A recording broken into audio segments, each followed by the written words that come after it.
নমস্কাৰ, মই আজি আপোনালোকৰ বাবে লৈছোঁ গুৰুত্বপূৰ্ণ খবৰ। আহি আছে 1 এপ্ৰিল। 1 এপ্ৰিলত লাখ লাখ কৃষকৰ বাবে আহি গ'ল এটা গুৰুত্বপূৰ্ণ নিয়ম। এটা নিয়ম সকলোৱে মানি লওক, নহ'লে নাম কৰ্তন কৰাৰ সম্ভাৱনা আছে PM কিষাণ তালিকাৰ পৰা। কিয় নাম কৰ্তন কৰা হ'ব? কেতিয়া মুকলি কৰা হ'ব PM কিষাণৰ 23 নং কিস্তিৰ ধন? আজি আপোনালোকক সেই সন্দৰ্ভত জনাই দিম, যাতে আপোনালোকে PM কিষাণৰ 23 নং কিস্তিৰ ধন লাভ কৰে। সেইবাবে আপোনালোকে সকলোৱে কৰিব লাগিব এটা গুৰুত্বপূৰ্ণ কাম। সেইটো কাম কৰিলে আপোনালোকে লাভ কৰিব PM কিষাণৰ ধন। আহক মই আপোনালোকক জনাই দিওঁ PM কিষাণৰ 23 নং কিস্তিৰ ধন কেতিয়া মুকলি কৰা হ'ব। PM কিষাণৰ 23 নং কিস্তিৰ ধন আপোনালোকে লাভ কৰিব জুলাই মাহত।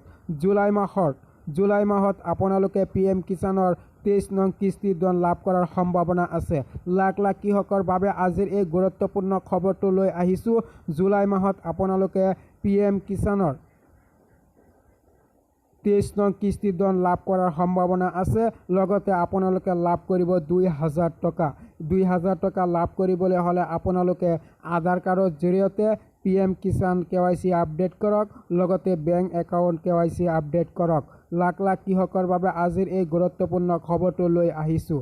এতিয়া মই আপোনালোকক জনাই দিওঁ কাৰ কাৰ নাম কৰ্তন কৰাৰ সম্ভাৱনা আছে PM কিষাণ তালিকাৰ পৰা। যিসকলৰ পৰিয়ালত 2-3জন লাভ কৰি আছে, এজনত ৰাখি 2জনৰ নাম কৰ্তন কৰা হ'ব PM কিষাণ তালিকাৰ পৰা। এটা পৰিয়ালত এজনহে লাভ কৰিব PM কিষাণৰ ধন। লাখ লাখ কৃষকৰ বাবে লৈছোঁ আজিৰ গুৰুত্বপূৰ্ণ খবৰ। আপোনালোকৰ নাম যাতে কৰ্তন নহয়, সেইবাবে আপোনালোকে সকলোৱে কৰি লওক এটা গুৰুত্বপূৰ্ণ কাম। সেইটো হৈছে আপোনালোকে ফাৰ্মাৰ ID ৰেজিষ্ট্ৰেশ্যন কৰি লওক। ফাৰ্মাৰ ID ৰেজিষ্ট্ৰেশ্যন নকৰিলে আপোনালোকে লাভ নকৰাৰ সম্ভাৱনা আছে PM কিষাণৰ ধন।